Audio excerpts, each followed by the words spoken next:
करना, काम तो कहीं भी कर लेना, कमा के खाना। लो। मैं आपकी कथा 3 साल से सुन रही हूँ जी। 3-4 साल हो गए। आगे आओ थोड़ा, बोलो। हाँ 3-4 साल से 3-4 साल से कथा सुन रही हूँ। आप कहते हो कानों के द्वारा भगवान आते हैं। थोड़ा इस तरफ आ जाओ, हवा आ रही है। पाठक इस तरफ कर भाई, यहाँ आ जाओ इस तरफ। मैया थोड़ा चलो, थोड़ा निगो मैया।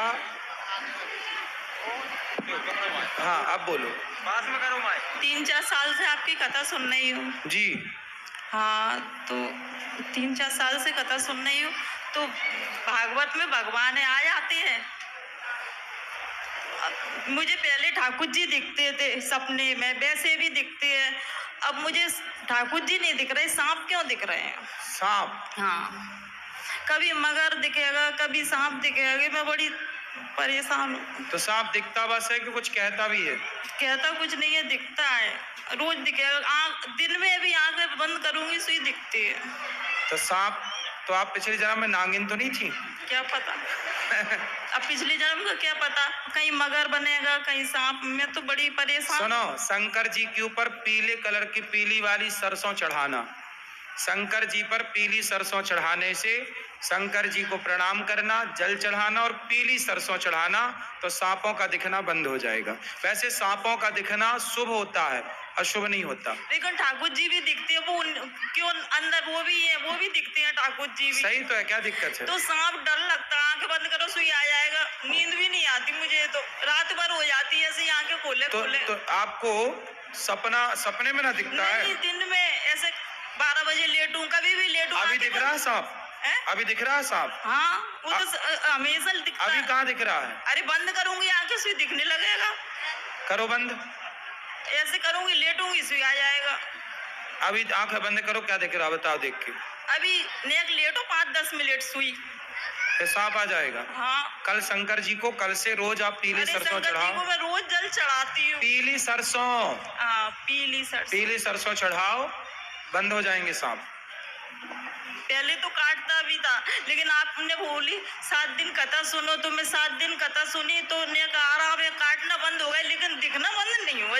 और कथा सुनो, दिखना भी बंद हो जाएगा। दिखना निकल जाए शरीर में से, कहीं इधर किलबिलाएगा कहीं नहीं। सांप का आपसे कोई संबंध होगा पिछले जन्म का, और शरीर में ऐसे किलबिलाता भी है, इधर कहीं उधर है, ऐसे लगता है। एक सांप वाली पिक्चर थी ना, कौन सी, वो पिछले जन्म का मिला, नगीना क्या, वो कहीं आपसे ऊपर तो नहीं बनी पिक्चर?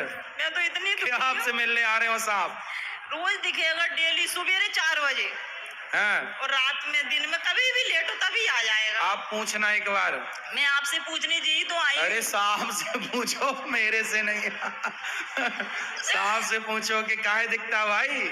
उससे क्या पूछूं, सास वो क्या बोलेगा? काहे नहीं बोलेगा, जब दिख सकता है तो बोल नहीं सकता? सपने में? सपने में नहीं, हकीकत में। चलो आप शंकर जी पे पीली सरसों चढ़ाओ, ठीक हो जाएगा। मुझे तो नहीं लग रहा कि ठीक होएगा। अरे यार विश्वास कर लो मेरी माँ, कर लो विश्वास, हो जाएगा ठीक। मिलने 7 दिन में कथा सुन के भी चली गई, लेकिन पता नहीं है क्यों नहीं निकल जाए ये शरीर में से, बस तो मैं जी जाऊंगी नहीं। मैं तो ऐसे कैसे काम चलेगा? जरूरत से ज्यादा परेशान कर रहा है सांप। और क्या, अब देखे सांप तो डर लगता है, सो ही नहीं पाते रात में। फिर ऐसा करो आप, फिर एक काम करो, ज्यादा ही डर लगे तो सफेरे से एक सांप ले आओ खरीद के, वो घर में रख ले भाई। और घर में परेशान हो जाऊंगी नहीं तो असली को देखोगी तो उससे धीरे धीरे देखते देखते दांत टूटे हो जिसके जहर बिना। जब से जो सांप दिख रहा है ना, हम घर में भी बहुत परेशानी आ रही है पैसों से। सबसे पहले अब बहुत सही थे, अब नहीं देखिएगा पीली सरसों चढ़ाना। चलो। राधे राधे गुरुजी। जी। मैं पंजाब से हूँ, होशियारपुर से। बताओ। गुरुजी मेरा एक समस्या और एक प्रश्न है। क्या? मेरी समस्या ये है कि जब मैं छुट्टियां मनाने मेरे नानी के घर जाता हूँ, मैं कार्टून देखता हूँ, वो आपका भजन लगा देते हैं। मेरे को कार्टून देखना होता है, वो भजन लगा लेते हैं। तो मेरी ये समस्या है, उनको आप कुछ बोलो। तो आपको कार्टून क्यों देखना, कथा सुना करो, बढ़िया लगता। आपका भी सुनते हैं मोबाइल में। हाँ तो कथा सुना करो, मस्त सुनते हैं। तो कार्टून, कौन सा कार्टून देखते हो? जो आ जाता है। तो कार्टून क्यों देखते हो? एंटरटेनमेंट के लिए। अरे उससे अच्छा खेला करो। कार्टून देख के तुम खुद कार्टून टाइप के हो रहे हो। नहीं। थोड़ा खेलो कूदो। खेलने जाते हैं। खेलोगे तो शरीर बढ़िया फिट रहेगा। अभी आपका शरीर फिट नहीं है। खेलने जाते हैं। खेला करो, ज्यादा ज्यादा दौड़ा करो, खेला करो, कार्टून मत देखा करो ज्यादा। ठीक है गुरुजी। कथा सुना करो।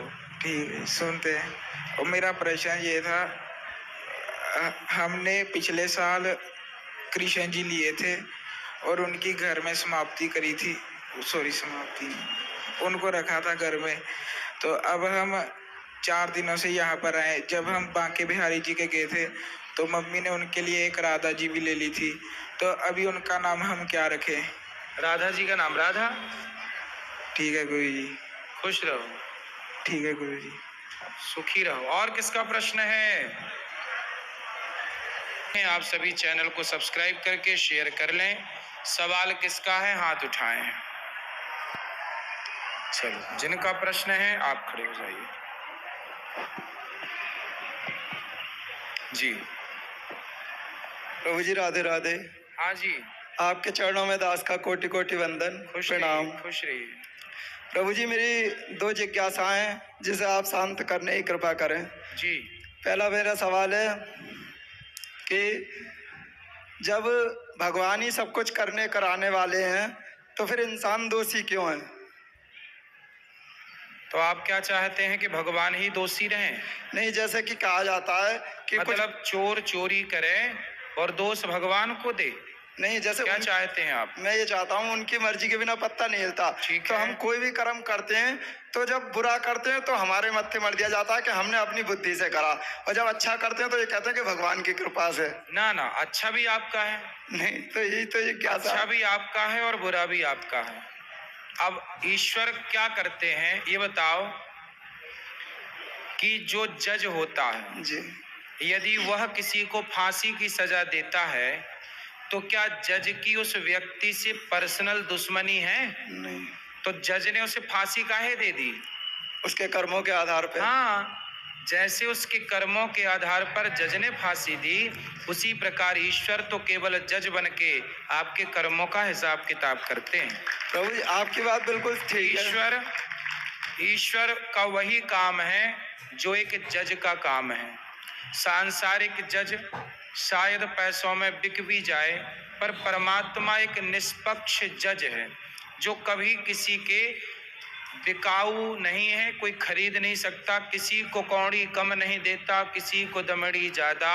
समझदार तो चुप रह जाता, मूर्ख शोर मचाता, मेरे मालिक की दुकान में सब लोगों का खाता। तो प्रभु जी प्रेरणा तो भगवान ही देते हैं हमें कुछ भी करने की, तो हम कैसे कर सकते हैं? क्या आपको हम कहें कि आग में कूद जाओ, कूद जाओगे? नहीं कूदेंगे। क्यों? जब इंसान कुछ बुरा करने होता है पहले तो जो हम पूछ रहे हैं उत्तर दो। नहीं हम कूदेंगे। आपसे कहें आग में कूद जाओ, कूदोगे? नहीं कूदेंगे। क्यों नहीं कूदोगे? क्योंकि जानते हैं कि आग में जलेंगे। तो आप ये भी तो सोचो कि हमारे द्वारा भगवान ही तो कह रहे हैं कि आग में कूद जाओ, तो काहे नहीं कूद रहे हो? ठीक है। मतलब आग में आप इसलिए नहीं कूद रहे हो क्योंकि आपको समझ है कि आपके लिए क्या सही है और क्या गलत है। उसी तरह भगवान ने आपको पागल बनाया होता तो अलग विषय था, पर आपको समझने की बुद्धि दी है ना। आपको पता है कि चोरी करना गलत है, बलात्कार करना गलत है, मार काट करना गलत है। जब आपको पता है कि ये गलत है तो फिर आपने क्यों किए, और किए तो फिर भोगेगा कौन? हम ही भोगेंगे। ईश्वर ने तो कहा नहीं कि तुम किसी के साथ बलात्कार करो, ईश्वर ने तो कहा नहीं कि तुम किसी के घर में चोरी करो। भाई आपको पता था ना कि सही क्या है गलत क्या है। आपको पता है कि ये आग है, इसमें कूदेंगे तो जल जाएंगे, ये कुआं है, इसमें कूदेंगे तो मर जाएंगे। आपको जब पता है सही गलत का तो फिर दोष आपका हुआ ना, ईश्वर का कैसे हुआ? लेकिन प्रभु जी फिर भी परिस्थितियां ऐसी बन जाती हैं। आज भी केस देखने को आते हैं कि महिलाएं जल रही हैं जिंदा, या कोई आत्महत्या कर रहा है डिप्रेशन में जाके, या कोई परीक्षा में फेल हो गया। हाँ। तो परिस्थितियां वैसी बन जाती हैं कि इंसान तो करने पे मजबूर हो जाता है। क्यों ऐसी बनाते हो? परिस्थितियां बनाने वाला कौन है? आप लोग ही तो बनाते हैं। आप लोगों को कंपटीशन क्यों करना है? जो इसलिए तो ईश्वर ने कहा है, ईश्वर का विधान कि गौधन, गजधन, बाजधन और रतन धन खान, जब आवे संतोष धन सब धन धूरी समान। जितना पढ़ लिया, जितना कमा लिया, जितना पा लिया, उतने में संतोष रखे व्यक्ति तो कभी डिप्रेशन की बीमारी ही ना हो। असंतुष्ट है इसलिए तनाव है, चिंताएं हैं, डिप्रेशन है। यदि व्यक्ति संतुष्ट है तो बताओ सुखी है कि नहीं। अब देखो ये साधु बैठे हमारे ध्रुवदास जी महाराज, ये पेड़ के नीचे भी सो जाते हैं, ये महलों में भी रह लेते हैं और घास की झोपड़ी में, इन्हें कुछ चाहिए ही नहीं, इसलिए ये सुखी हैं। और आपको सब कुछ चाहिए पर है कुछ नहीं तो आप दुखी हैं। आपके पास भी कुछ नहीं है, साधु के पास भी कुछ नहीं है। फर्क इतना है कि आपके पास कुछ नहीं है पर पाने की इच्छाएं हैं, पर साधु के पास कुछ नहीं है पर कुछ पाने की उसके अंदर इच्छा ही नहीं है, इसलिए वो सुखी हैं, आप दुखी हैं। तो प्रभु जी फिर इस चौपाई का क्या मतलब हुआ है? मैंने एक चौपाई पढ़ी थी कि जाको प्रभु दारुण दुख देई बाकी मति पहले हर लेई। भगवान को जैसे दुख देना होता उसकी बुद्धि पहले भ्रष्ट कर देते हैं। ठीक तो फिर इंसान के हाथ में क्या रहा कुछ? विनाश काले विपरीत बुद्धि, जब नाश मनुज पर छाता है पहले विवेक मर जाता है। सुनो, जब व्यक्ति भगवान के बताए रास्ते से भटक जाता है, जैसे दुर्योधन ने साड़ी खींची द्रौपदी की, खिंचवाई दुशासन से, चलो दुर्योधन ने गलती की, दुशासन ने भी गलती की, पर भगवान ने एक मौका दिया। भगवान शांति दूत बनकर गए थे कि पांडव को 5 गांव दे दो, यदि मान लोगे तो आपका विनाश नहीं होगा। पर दुर्योधन ने गलती की, पांडवों का धन भी हड़प लिया, द्रौपदी के कपड़े भी उतार दिए और शांति दूत बनकर गए तो भगवान के प्रस्ताव को ठुकरा दिया। तब भगवान को लगा कि अब इसे दंड देना पड़ेगा। जो व्यक्ति भगवान का कहा भी ना सुने, जो माँ बाप का कहा ना सुने, जो बड़ों का कहा ना सुने, तब भगवान उसकी मति इसलिए घुमाते हैं कि अब इसके विनाश का टाइम है, क्योंकि इसे दंड देना है, क्योंकि इसके पाप बढ़ गए, इसलिए भगवान वहां करते हैं। परंतु आपको मौका देते हैं, ऐसा नहीं कि दुर्योधन को मौका नहीं दिया, रावण को भी मौका दिया। हनुमान जी समझाने गए, अंगद जी समझाने गए कि भाई शरण में चल, बच जाएगा। पर जब सारे मौकों को आप ठुकराओगे तब तो फिर समय विपरीत आके खड़ा होगा, इसलिए नाश हुआ। पर नाश करने के पहले परमात्मा कई मौके देते, अवसर देते हैं, इसलिए उसको आप समझना है। आपको डायरेक्ट नाश नहीं होता कभी किसी का। ठीक है प्रभु, मेरा दूसरा प्रश्न ये है, आपने जो पूछा कि ईश्वर की मर्जी के बिना पत्ता नहीं हिलता, देखो कुछ जगह बात सही है, ईश्वर की मर्जी के बिना पत्ता नहीं हिलता, ये बात सबके लिए नहीं है। अब सुनो, भगवान कण कण में रहते हैं, तो कण कण में भगवान रहते हैं, रहते तो हैं, पर सबको दिखते थोड़ी है कण कण में, देखने वाला कोई करोड़ों में एक होगा। उसी तरह ईश्वर की मर्जी के बिना पत्ता नहीं हिलता। ये बात उनके लिए है जो ईश्वर पर भरोसा करते हैं। अब मैं ईश्वर पर भरोसा करता हूं, जब मैं ये मानूंगा कि परमात्मा की इच्छा के बिना पत्ता नहीं हिलता, तो जब मैं ये जानता हूं कि सब ईश्वर की मर्जी से है, तो मैं गलत करता ही नहीं। अब आप गलत करें और फिर कहें कि ईश्वर की मर्जी के बिना नहीं होता, तो सुनो, सारे ज्ञान सबके लिए नहीं है ना। इसलिए कहते हैं ना, सत्संग सुनने का, कथा सुनने का अधिकारी कौन? सब अधिकारी नहीं होते, समझो। अब बताओ, परमाणु बम पाकिस्तान के पास चला गया, क्या वो अधिकारी था? नहीं, इसका यदि शक्ति गलत व्यक्ति के हाथ में चली जाए तो वो उसका क्या करता है? दुरुपयोग करता है। इसीलिए कहते हैं कि कुछ ज्ञान ऐसे हैं जिस ज्ञान को पाने के अधिकारी सब लोग नहीं है। तो जो ये वाला ज्ञान है कि ईश्वर की मर्जी के बिना पत्ता नहीं हिलता, इस ज्ञान के भी अधिकारी सब थे नहीं, पर यह ज्ञान सब तक पहुंच गया। तो इस ज्ञान के बल पर लोग मिसयूज कर रहे हैं पाप स्वयं, और दोषी बना रहे हैं ईश्वर को।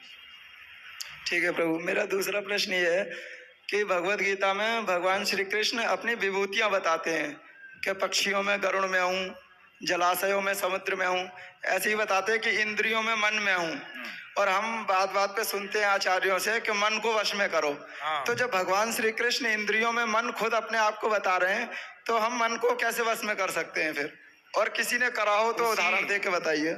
जिस गीता की आप बात कर रहे हैं, उसी गीता में भगवान से अर्जुन ने पूछा कि चंचलम ही मनः कृष्ण। अर्जुन ने कहा कि प्रभु मेरा मन बड़ा चंचल है, मैं क्या करूं?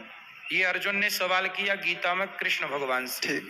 तब भगवान ने कहा कि अभ्यासेन तु कौन्तेय वैराग्येण च गृह्यते। हे अर्जुन, जैसे मंदारी बंदर को अभ्यास के बल पर प्रैक्टिस करा करा के बंदर को वश में कर लेता है। मंदारी के इशारों पर बंदर नाचता है कि नहीं? यदि बंदर को वश में किया जा सकता है तो अभ्यास के कारण मन को भी वश में किया जा सकता है। अब रही बात कि मन को वश में क्यों करना है, भाई मन को वश में नहीं करोगे तो पराई स्त्री में मन चला जाएगा, दूसरे के धन में मन चला जाएगा। इसलिए मन को कंट्रोल करना ही पड़ता है, क्योंकि पूरा खेल मन का है। मन के हारे हार है, मन के जीते जीत, मन ही मिलावत राम से, मन ही करत फजीत। तो मन का खेल है पूरा, इसलिए प्रभु जी, कंट्रोल। किसी ने करा है, एक आध नाम बता सकते हैं आप, किसी ने मन को वश में किया हो अपने? सुखदेव जी ने मन को वश में किया, ठीक है। बड़े बड़े साधु संतों ने। अब देखो ये संत जन बैठे तो हैं, मन कंट्रोल में है। बहुत सारे साधु हैं जिनका मन नहीं भटक रहा है। अब बताओ, मन को वश में करना कठिन तो है, पर कर सकते हैं, कोई बहुत बड़ी बात नहीं है। आप अपनी पत्नी के संग रह करके अपनी पत्नी में खुश हैं, पराई स्त्री में आपका मन नहीं जाता। आप गांव घर में देखिए, बहुत सारे लोग हैं जो अपनी पत्नी अपने पति में ही खुश हैं, किसी और नारी को बिल्कुल नहीं देखते गलत नजर से। वो भी तो मन को वश में किए बैठे हैं। हम जितना कमाते हैं अपनी कमाई में खुश है, आपके करोड़ रुपया पे हम बिल्कुल नजर नहीं रखते, तो हमारा मन भी तो वश में है।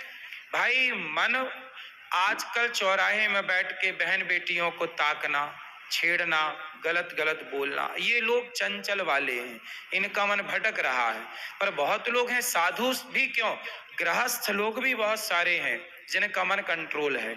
और कंट्रोल का मतलब ये है कि औरों की अपेक्षा उनका अधिक कंट्रोल है।